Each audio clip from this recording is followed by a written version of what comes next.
You are listening to Something Rather Than Nothing. Creator and host, Ken Vellante. Editor and producer, Peter Bauer. Hey everybody, from Something Rather Than Nothing here. We are chatting again, and thankfully with Mathew, Kyle Levine. First of all, Matt, welcome back to the show. As always, happy to be here. Yeah, it's great to have you.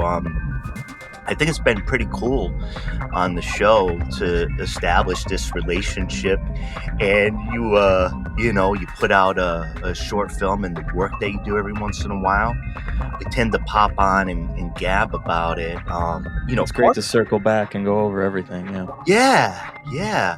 I appreciate it, and we'll be chatting a bit about a new film, short film you have, Caleb and Sarah. We'll be getting into that. But everybody, Matt's been on the show a few times to chat about films, talk about art and things like that, and we're checking in to do likewise. But first of all, Matt and I, before we came on, were chatting about weather, and Matt had a little incident. It was supposed to be in a kind of weather tragedy-free area, but right. Our last attempt to record was taken taken over by Mother Nature. And you set up there in New York, and it's a prominent. When I see you, I think New York. I think New York City, right? Upstate. How's things been settling? For you, and in your home, and Things are going good. I mean, I think the first time we talked, I was living in Greenpoint, Brooklyn. I lived there for 3 years or so. And, right around after the pandemic, I moved to the upstate New York region, and I was renting for a while, looking around. And then I stumbled upon this great spot, Greenwood Lake, where one of our short films takes place, House to Herself. And when I discovered this area, it seemed like a hidden gem. House prices were pretty low, and no one really knew about it, even though it's like an hour drive from Manhattan. So I kind of just looked around and scooped up a house. It's a bit of a fixer-upper, but it's livable, which is great. And, I was able to get in at the right price point that worked for me. And yeah, everyone told me it's like a very mellow community, no storms, nothing crazy. But it seems like nowadays with, everything that's going on with the environment, no place is safe from a big storm. And we got hit pretty hard by like a record-breaking storm, and there was just trees down everywhere. And one hit my house, which was, it's always fun when something like that happens.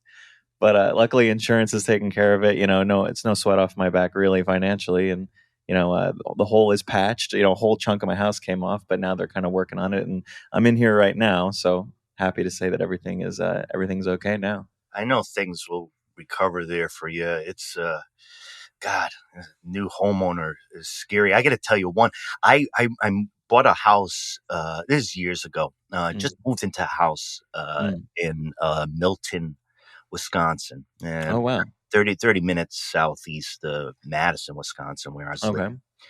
So first day, house closing, I don't know. And, you're on top of the world, man. House closing, place is new. You're like, chill out, unpack, whatever. Get things inside. And I start grilling outside, right? Like it's June or something. And freaking tornado warnings. Really? Yeah. Now the house we had bought was shit. Nothing's knocking this mofo down. I mean, it was a brick bungalow. Like you have to level a bomb at this thing, but it was newly purchased, and the tornado sirens are going off. I was making food, and it accelerated. It wasn't a severe thing, but it was like there's funnel clouds. And, so I had the grill going, and I thought I'd have time to make food. I'm like, it was Wisconsin. Even though I'm terrified of tornadoes, I'm like, I can't hide immediately if there's a threat of a tornado in Wisconsin. I won't be able to live in the summer. But ducked downstairs inside, and there was a funnel cloud that hit like a mile away. But it was the first day. I was like 6 hours into this house, and I'm like, like I know I can't control the world, right? I know I can't, but I'm like, come on, time out. like no tornadoes on the new house. So things will get better from here, Matt. I guarantee. Yeah. I guarantee you. House to Herself. Love that film. And as a matter of fact, when you said you had moved to the area, I kind of pictured what I saw visually, like in some of your films at a lake, as far as where you are in my magical head. About your films, and we've talked about this before. You know, I'm a big fan. There's this cityscape, there's this travel, there's this transience. You're also very much wed to visually trees in the upstate. So you see this kind of mix of almost the liminal space of suburbia, the motels, gas stations, but visually within your films of nature and the trees, and it has this beautiful effect. But there's a carry through, I think, that I've seen in looking at Caleb and Sarah, of this like underneath loneliness or space. And you continue to do it in a very powerful way. I see trees and stuff like that, so I'm thinking myself, I'm out in Oregon. I think positive pieces in the sense of therapy, of the sounds of trees and stuff, but there's a haunting power to them, overpowering of the humans. How do you? Weird question. How do you move between those spaces, holding that same effect of maybe an emptiness, a loneliness? You could feel the weight of the world. How do you hold that effect in urban, suburban, natural environments out there on the lake? How do you do that? Yeah, no, that's a great read of the film, of all the films, actually, because thinking about it now, like there's a through line, I think, for all of the films, the whole filmography, where in the beginning, I lived in the city, so I made Miss Freelance, Daddy's Wallet. These are very New York City, gritty, kind of urban-centric films. And then slowly I've kind of had this process of moving out of the city for, various reasons, and then living more in the suburbs. And then now I'm almost living in kind of more of a rural area. I mean, it's still suburban, but the closest grocery store is like a 15-minute drive away. Sure. So, if anything, yeah, I'd consider it to be more rural.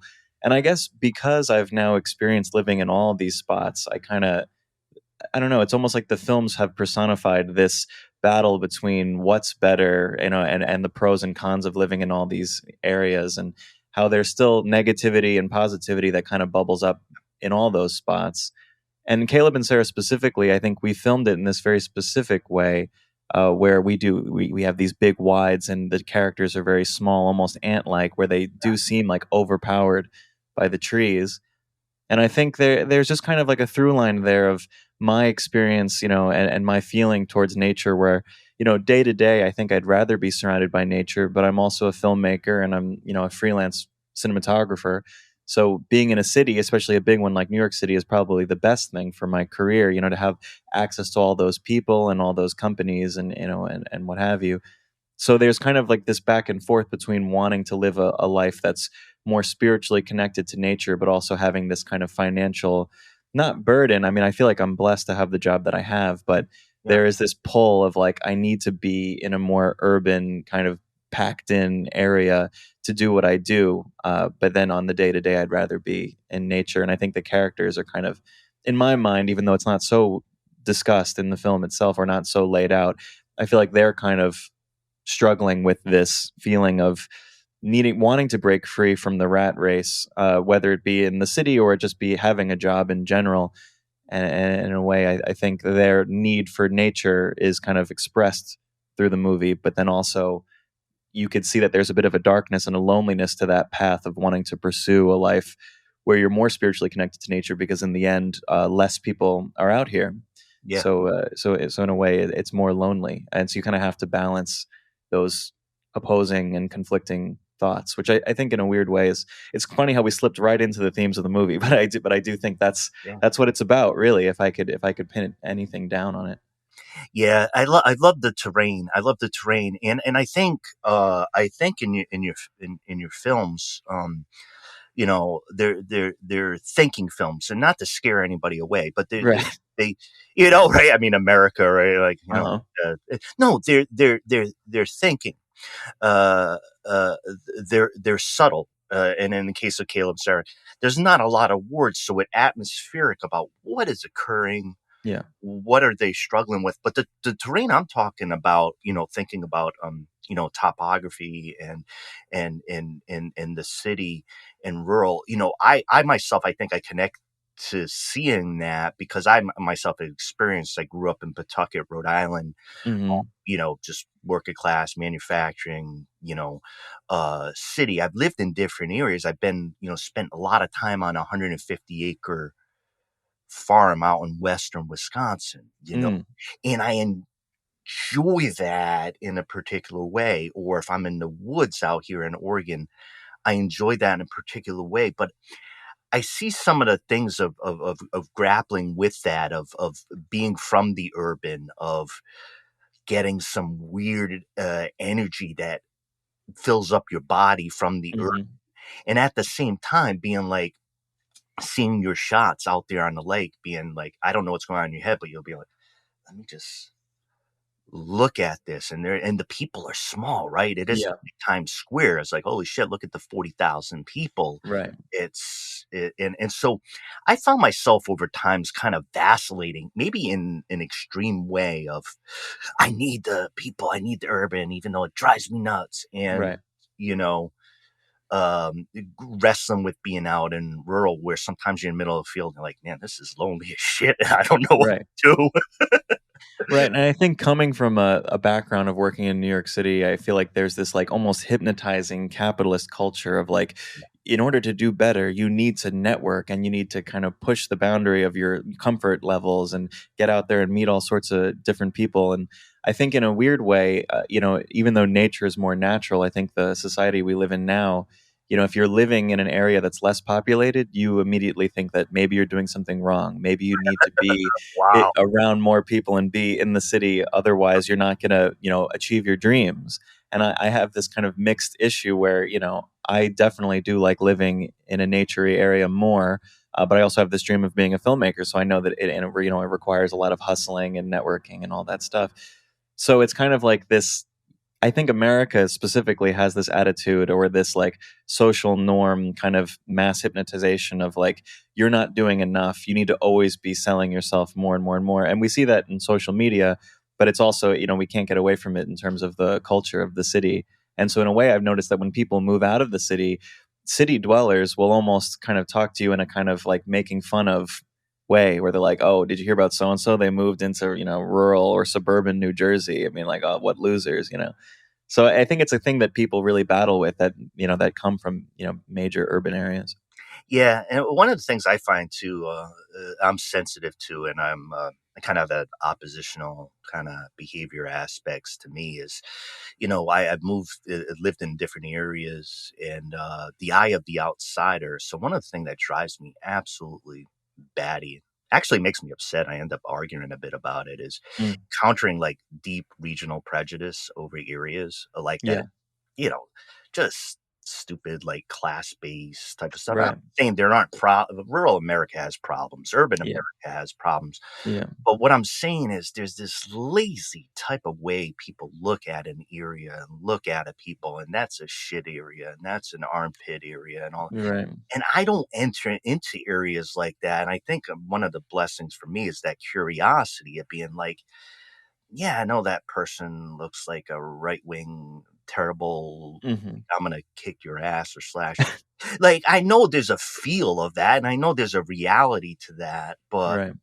there's a whole, like, people live in different ways. And not that there aren't parts of mm, America that, it'd be best, to stay away from, maybe, Yeah. if they Right. know something about it or not so welcome to outsiders. But But yeah, you're right. There's like this team mentality almost where it's like your area is worse than mine. It's almost like a sports team thing. And I think, I mean, the minute we start doing that as a society, I've noticed it just gets so toxic because then next thing you know, it's like my country is better than yours or my way of living is better than yours. Capitalism is better than your thing. And, that's where wars come from, so like that whole mentality seems like it's very messy, and I think people kind of adopt it as almost like a defense mechanism, just to defend.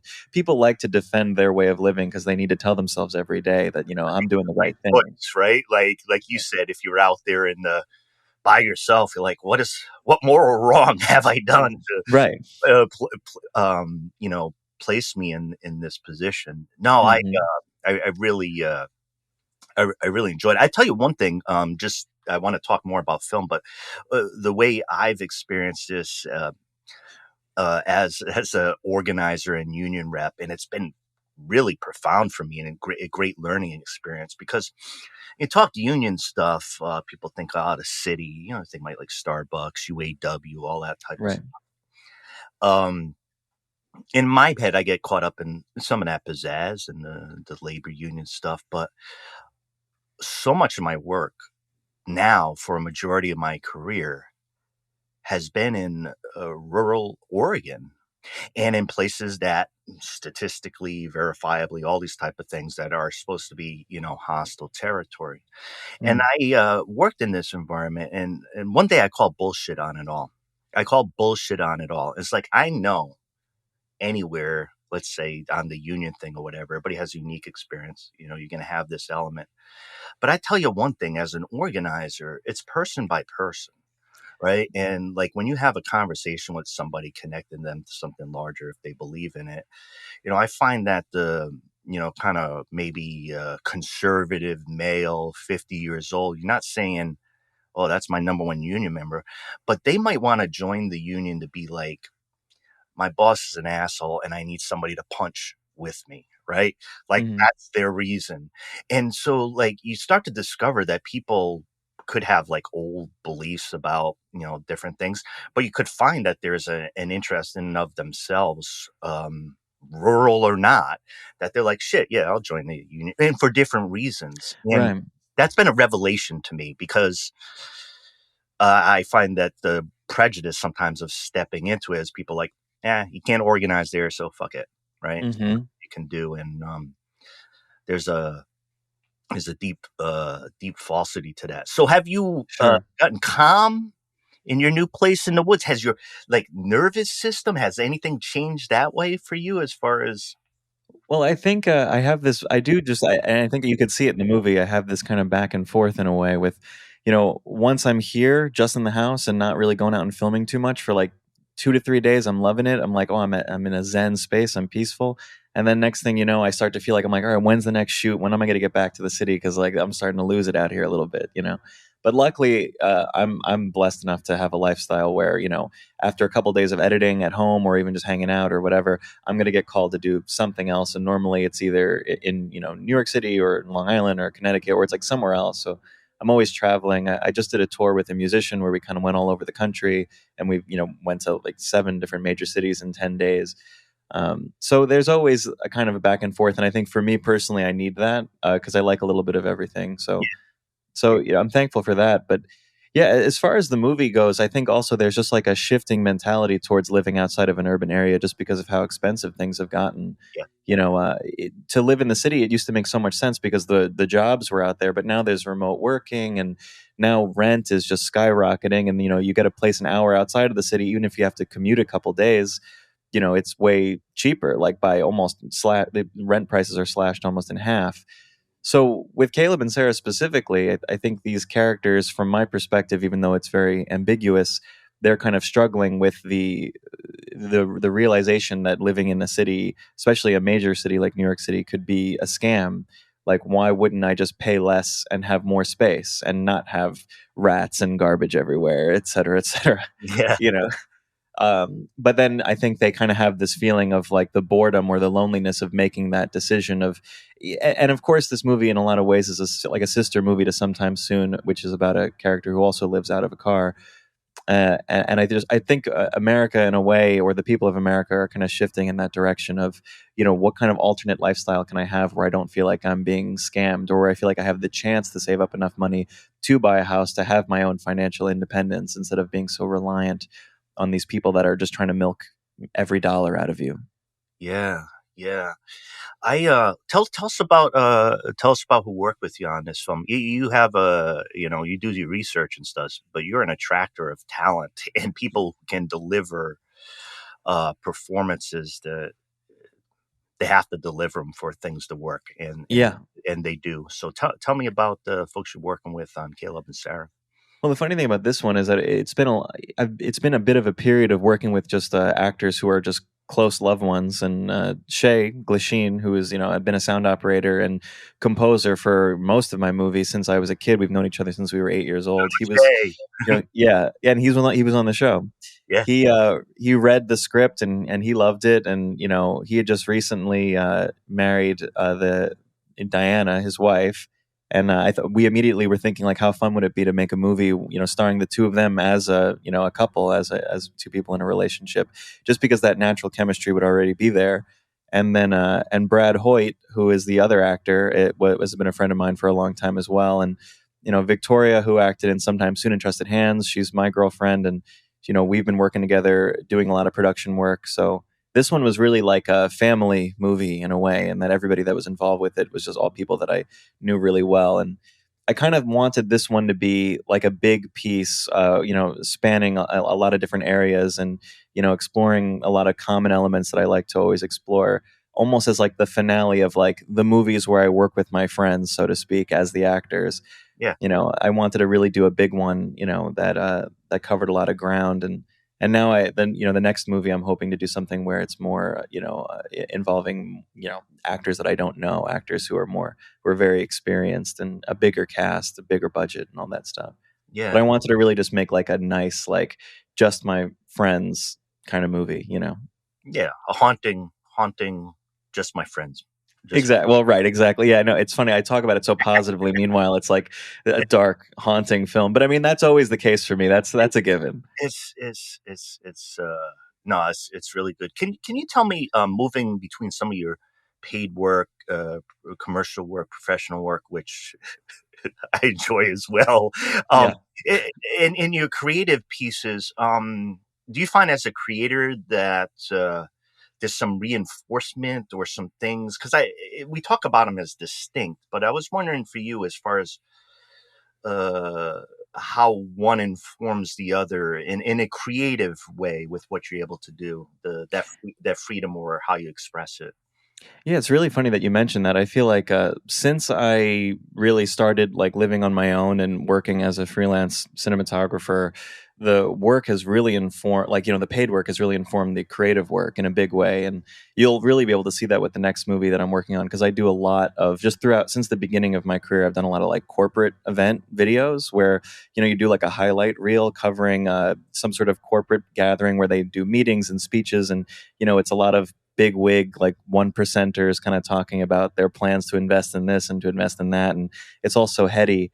Yeah, And literally like one night coming back from one of those shoots, I just sat down and all night just like wrote this script about an aging kind of stockbroker businessman who's tired of his life and who goes to this a similar event, where it's a gathering of these kinds of people. But then, of course, I wrote the event to be, darker and stranger than it would be in reality, to almost accentuate the kind of yeah, nightmarish, weird qualities. So that's a literal example of like, sometimes I do these certain gigs and immediately a story comes from that. And Miss Freelance is the same way. That's a movie that, I did a while ago now, but that still gets a lot of attention. And I think it's because it so accurately portrays what it feels like to be a freelancer in New York City, where you're just kind of going from person to person, servicing their needs and kind of ignoring your own, which I think a lot of people can experience whether they're a freelancer or not. But so yeah, it does seem like I feel like I'm pretty fascinated by the ways in which people have to sell themselves to make money, and then also the ways that people try to run away from the extreme pressures of having to make money in this like very big capitalist system that we live in that demands so much of us. So it's pretty much like right and left hand of they feed each other. The work feeds the creative work. yeah. Let me ask you a different question. You feel in your films you ever migrating towards horror? I feel like it's happened occasionally. I mean, Trusted Hands kind of had a horror element to it.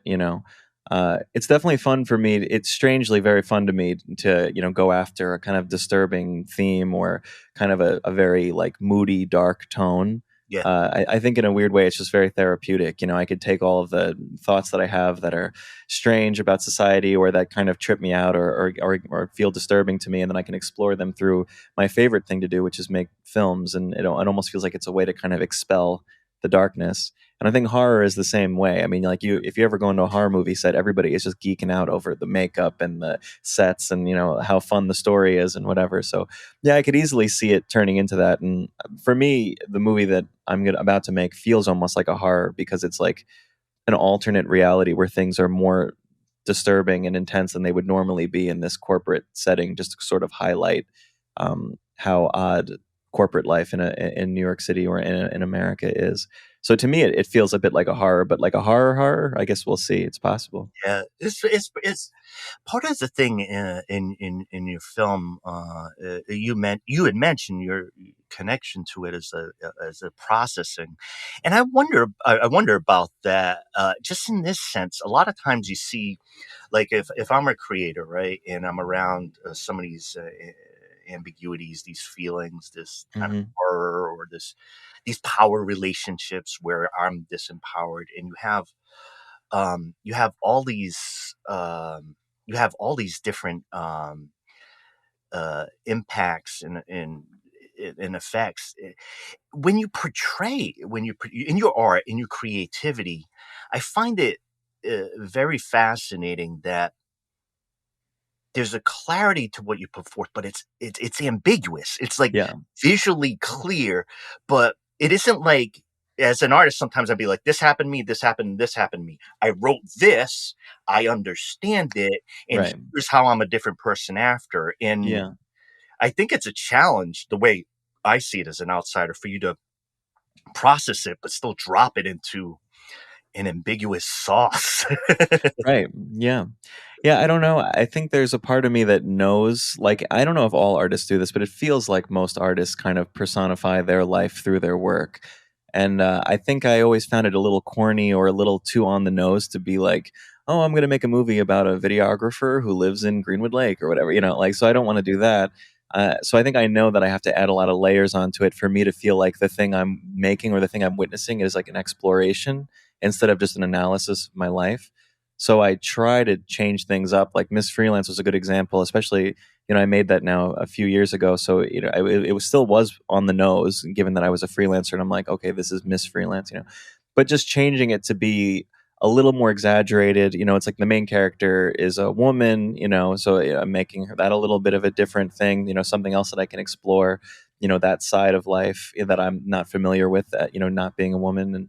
And then also given that, she has this lifestyle or this career of a prostitute, which is not what I was doing, obviously, but it, in a way, metaphorically, sometimes it felt accurate to that, and that I was giving up my time and giving up my body or, to service someone else. Mhm. So I think I always like to take, whatever it is that I'm exploring that's going on with me or my life, and then add something that almost tweaks it just to be a little more of an exaggeration. Like Caleb and Sarah was made at a time where I was looking around for homes and I was looking to buy a house, and I was having this experience of like, oh wow, it really seems like someone my age, where I am, it's like there's not a lot of options. It's like you can't really live a life truly independently on your own. You have to pay someone else rent or like have some sort of higher up. And so I almost felt like how Caleb and Sarah do, I feel in the movie, where they're kind of aimless wanderers and they don't have a home, like they don't have a place to call their own. So it is still about me ultimately, but I think I'm adding a bit of an over exaggeration to make, if anything, my feelings more clear, but then adding these layers and kind of leaving a lot of blanks open for people to fill in their own lives with. And I think that kind of makes it a satisfying process to start a dialogue instead of just going, this is what's going on with me. I can say almost, the movie almost asks the question of, is this what's going on with all of us? Yeah. Yeah. After you say all that, I'm like, yeah, I dig that. I dig what you're. Yeah, right. Everybody, we're talking to Mathew, Kyle Levine, a filmmaker, artist, and recent short film, Caleb and Sarah. Matt, I got a bunch of new listeners over time, even though we get you on the show as frequently as I can. But Yeah, it seems like the show's going great. It's so yeah, exciting to see. thank you, thank you. Can you tell, the listeners, just tell about you mentioned a couple other titles, but just a little bit of the background of film and the titles and themes. And folks, you can get these on Vimeo, but I'm going to let Matt talk about that. Yeah. So I've been making films, since I was a kid, but professionally with actors and all that. I've been doing it for the last like 8 years or so, and you could find all the films on Vimeo.com/Mathew Kyle Levine, or you could find me on Instagram, and then you could probably just go through the link in bio, and you could find all the films that way. But I'm a cinematographer for hire. If you're looking to work with somebody to help make your dream come true in terms of your creative project, but also, I like to, as a passion of mine, make these short films that tend to explore ambiguous areas in terms of the way we feel about, to say life is so general, but the way it feels to be a person in the working world, in the capitalist system that we live in, and the struggles that come with that. And I like to explore loneliness and our relationship with technology, and it's really just a bit of, my movies tend to just be a bit of a portrait of the human experience or the human condition. So hopefully check them out, and maybe you'll see yourself in them a little bit. Yeah, definitely. You do some work with music and capturing, like what you really like dropping into certain styles of music, or maybe even a different type of scene or some of the visuals. Is there a piece of that you really enjoy on the music bit? In terms of music, yeah, I mean, I like to mess with. I have a bunch of synthesizers. That's kind of like a separate hobby of mine, and I'll do score for certain short films, and I'll even record my own stuff. I'm hoping within the next couple months to start recording something, and then maybe even like make an EP or an album or something like that. And then I'd love to hop back on to talk about that. But I always just work with tons of musicians. I know Liz Kiger was on the show, and she makes these opera films, and she's just an incredible musician. I'm probably going to ask her to do music for my next film, because I'm hoping to get more of an orchestral thing going with that. Please, I'm just a host, but please. Yeah, she's amazing. And then Shay, of course, he has a band called Cronies, and they play in New York City. I mean, they play all over the place, but they're mostly based in New York. And good folks. Yeah, the Cronies. Yeah, he's great. Yeah, so and Victoria is also a musician, and she's working on an album right now. That's my girlfriend. She also stars in a lot of the films, and is a producer on the last few. So yeah, I'm always around music. It's my second favorite hobby after filmmaking. Yeah, I love that. For me, one of my biggest shows, I go to a lot of doom metal, psychedelic metal. Oh, great! I love that. Heavy metal shows. And Portland's really good for it. I go to see a lot of different type of music, but yeah. How close are you to Portland over there, where you are? Yeah, I'm about an hour away. Okay. Oh, great.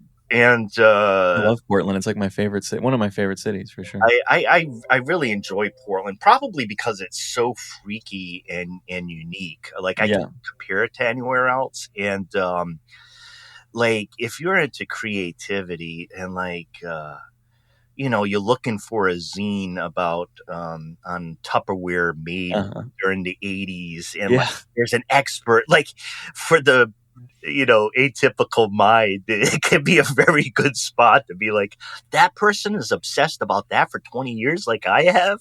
Yeah. Great. You could really find niche artists out there for sure. And the food too. I don't know if people talk about this enough, but like every time I go to Portland, the food is just incredible. Like there's so many restaurants that are like, these are my favorite restaurants, and they're all in Portland. It's so strange.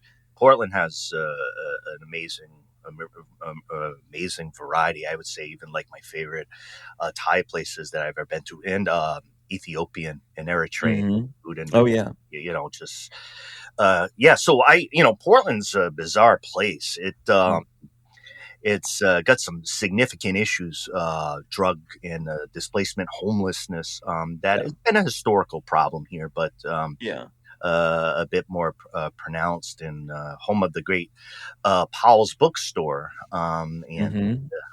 So yeah, I get up there and go out a lot, catch a lot of live music and dance, which is quite fun. Hey Matt, to the best of your ability to talk about it coming up in the future, what might we see or hear? Well, so basically I have a bit of a 2-year, 3-year plan going right now where I was planning on doing a feature by the end of this year. But I just realized that like the scope of that is going to be so huge, and I want to look into getting funding potentially from exterior executive producers and stuff like that, which I think I will be able to gain some interest within the next couple of years or so. But for now, I realize that I really want to make a short film that feels like what the feature film would be, meaning I throw as much budget at it, that I feel it needs. I have a much bigger cast of characters, and actors, and I'm hoping to kind of maybe work with bigger name actors that I could reach out to their agents and see what they want to do, So it's kind of like, first I'm going to make a short film that's the biggest, scope-wise short film that I've ever made, and I'm hoping to do that by October, and that's going to be the kind of business convention idea that I was telling you about, and hoping to have about 50 to 60 extras that are all going to kind of make up this event, which will be really exciting. It's going to be my first time as a director having to use a megaphone or whatever to direct everybody, which is going to be great. And then after that, I'm just going to try to hone in on this script and get more funding, and then hopefully make a feature after that. Maybe do like a little, a shorter, low budget kind of thing in the meantime in between. But hoping to make the feature end of 2025, something like that, and then really try to submit that all over and get it out there, and hopefully get it playing in some theaters in the city. And then that'll be it. Then hopefully I'll be making features from then on. Yeah, Matt, we chatted before. I'm a big fan of your film, but and just seeing what you've done and control, maturity, and the subtlety and everything, I do expect you to be up on the big TV, accepting one of those awards, and I've told you that before, because I appreciate it, because I really see it in what you do, and I'm a film madman, so I don't. Yeah. I love that. That's why it's so great to talk to you. Yeah. No, I really do. And it's exciting to hear about that. And I'd imagine, one of the really cool things about the podcast is, being worldwide and dropping into different art forms is I'm an organizer. So everything's a network in my head. If you could just pull it out and put it on. And not, it's a mapping. It's a look at this creativity and thinking about how things combine, like you as a director, like how does this go together with this?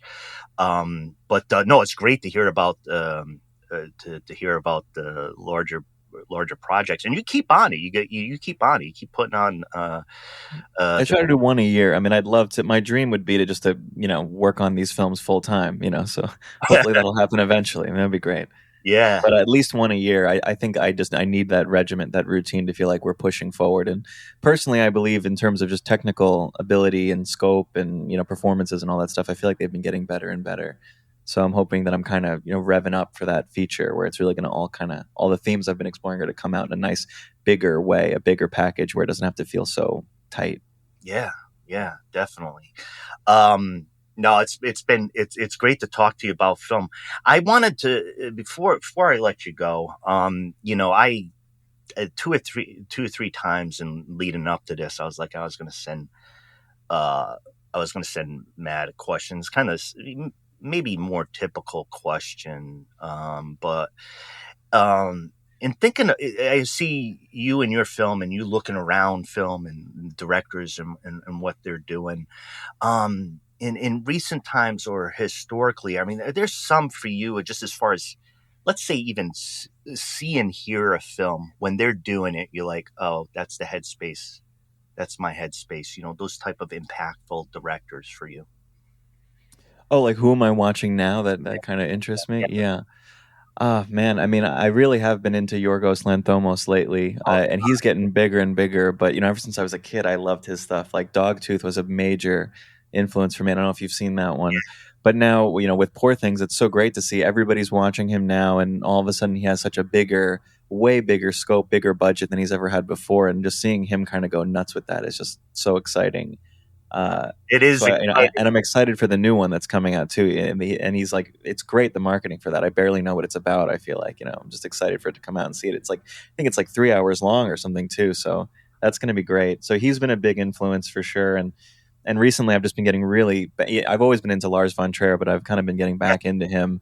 And recently I saw Melancholia rescreened, on the big screen. And I think it was the Metrograph Theater, which is like a little theater in Chinatown.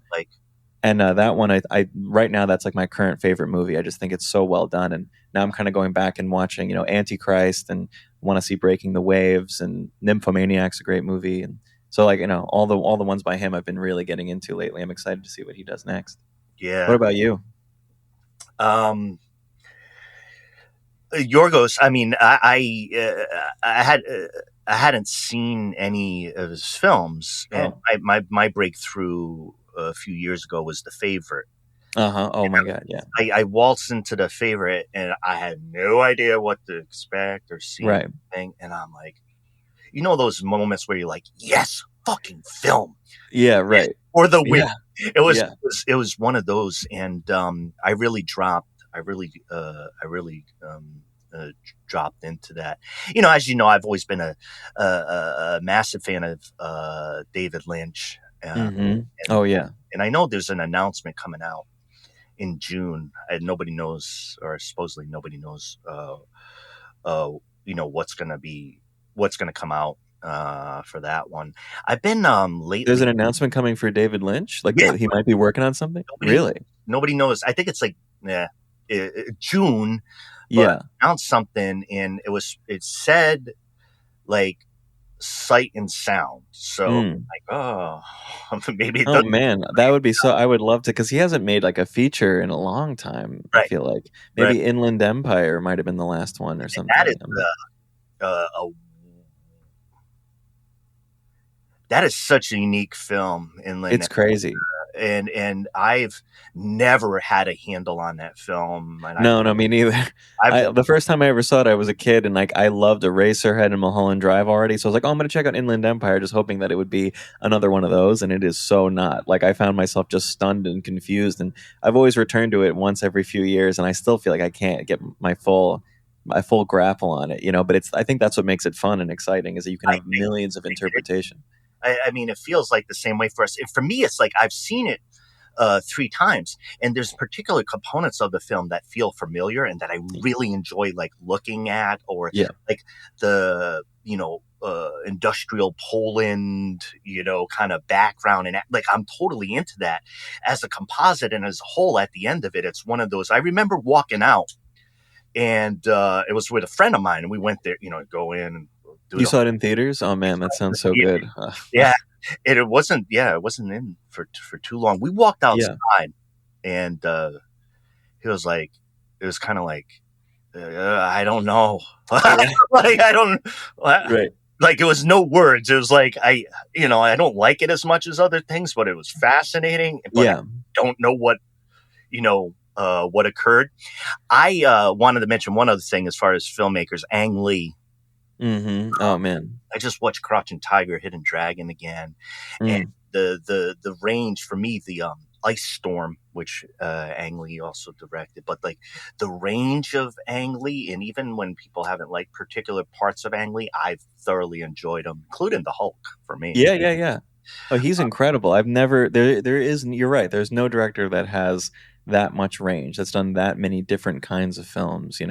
I always like to think of Paul Thomas Anderson's one of my favorite filmmakers, and I feel like he really has a big range in a way where he can do, like, Licorice Pizza was almost like his most recent one was almost like a romantic comedy kind of like teen movie, and then he has There Will Be Blood, which is like this like dark period piece capitalist questioning thing. But I think Ang Lee kind of has him beat in terms of just the scope to do like a superhero movie like the Hulk, and then do something so tender and visually beautiful like Brokeback Mountain. It's unbelievable. Yeah, I found in the Ice Storm, I think for me as a film is just one. I think it's an absolutely amazing film, and disturbing and stark, just stark. Yeah. Ang Lee. Yeah, I watched Crouching Tiger, Hidden Dragon, and it was like mouth agape again. Just keep doing all of that in the movement. It's just just gorgeous. I haven't seen that one in a while. You're definitely making me want to check it out again. I'm going to have to. I was able to watch it with somebody who hadn't seen it before too. Oh, wow. Oh, that's a great experience always. You know, I feel like when you watch like a movie that you love with someone who's never seen it before, I feel like you're always kind of like peeking over, like, right? It's good, right? Yeah. Well, and the thing is with the movement and such in Crouching Tiger, Hidden Dragon, I remember the thing that we all feel, right? Like movies, you can do anything, right? Yeah, right. You can do anything. But when you watch it, you're like, you're not supposed to be able to do that with movies. And you're like, well, it's happening in front of me. Yeah, I guess they did it. Yeah, right, exactly. They did it. So who's to say? So, oh man, love talking movies and life with you, Matt. I want to mention, I probably said this last time, one more movie thing as far as a project for me. I recently listened to the book, The Shining. Oh, yeah? I had read it a long time ago, Matt. I never read the book. I read the book again, and movie and book just quickly. Movie, I had read it when I read it a long time ago. Mm-hmm. I liked it. I like Stephen King. Yeah, listen, it's very different from the movie, right? It's very different. Okay. One of the biggest pieces as far as for me, because now I truly view the argument between film and the book to be not useful at all. They're just completely distinct narratives and approaches. But what was interesting about the book is that there was a psychological buildup pretty much to being at the Overlook Hotel for half the book. Oh, wow. Well, in the movie, you're dropped into the horror show. Like, right. In the book, there's such a slow lead up to it, right? Before you get to it, you have it's a big book. The whole backdrop to it. And I'm a huge fan of the film, but I became, through this experience, without getting into any further, far more intrigued by the idea that there's a clash of like artistic in different forms of artistic giants doing like incredible things. And they're just doing very different things, and they're antagonistic towards each other about it. Right. And they're like, you fucked it up. Your story wasn't as good. I made it better. And you're like, because Stephen King, I think, didn't like the movie or something like that, right? Hated it. Yeah. And and so Kubrick he found out what model of car Stephen King had, and the car that's crashed is Stephen King's car. That's so funny, really. Fuck you in the movie. It was like a red Volkswagen Beetle. It's what Stephen King wrote. Right. And all this critique and everything. So when the character Halloran's going from Florida back up to the Overlook, you see a car crash on the side of the road. It's a red VW. Wow. That's hilarious. Yeah, I mean, you can't expect the movie to be anything like the book, really. It's a jumping off point for sure. I mean, some of my favorite movies are based on books, and I feel like they're vastly different, you know. Like There Will Be Blood is one of my favorites, and that's loosely based on Upton Sinclair's Oil, but it's like only for a little section, you know. I was wondering that, just a little section of it. Yeah, that's it. Yeah, I mean, I think one of my favorite, like the closest I've ever seen where like I really equally like the book and the movie might be Fear and Loathing in Las Vegas, because the book is so well written and so perfect, and the movie feels almost exactly the way the book feels, where I feel like that's very rare. But in that one occasion, I feel like I can't quite say which one I like better because the book is just so great.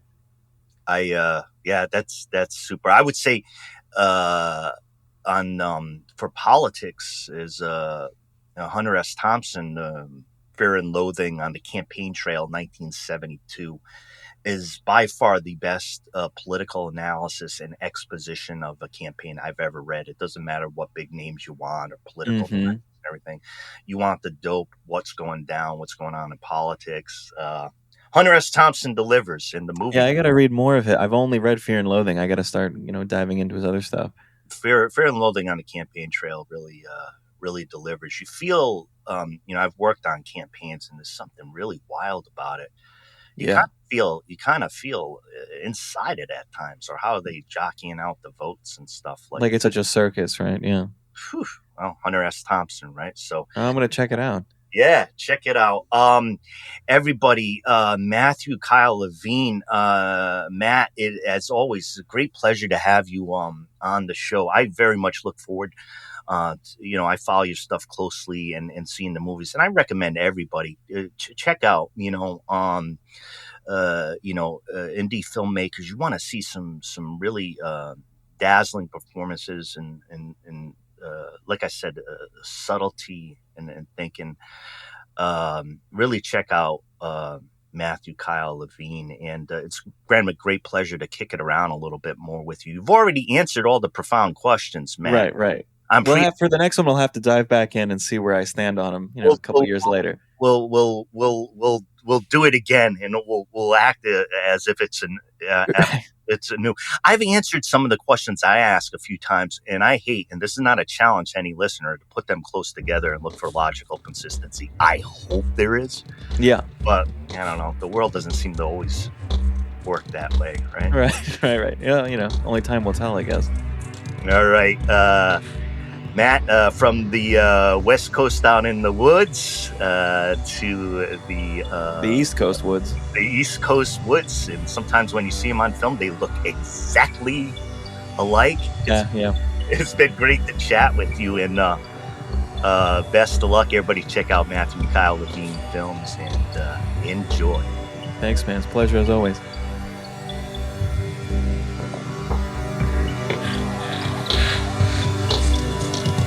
This is Something Rather Than Nothing.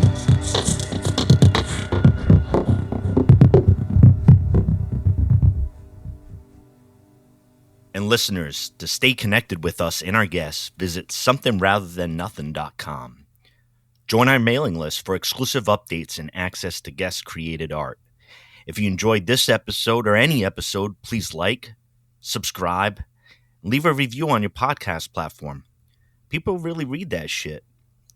Your support helps us reach more listeners and spread our community across the planet. This is a global show, and we like to give a shout out to our many listeners across the world, including many listeners in Canada, Spain, Germany, UK, Argentina, Brazil, India, Thailand, and so many more places. Be sure to follow us on Instagram at Something Rather Than Nothing Podcast for behind-the-scenes content. And the best way to help the show is to tell your friends about us. If you love it, they'll love it too. Tell your friends who love it. We love you. This is Something Rather Than Nothing Podcast.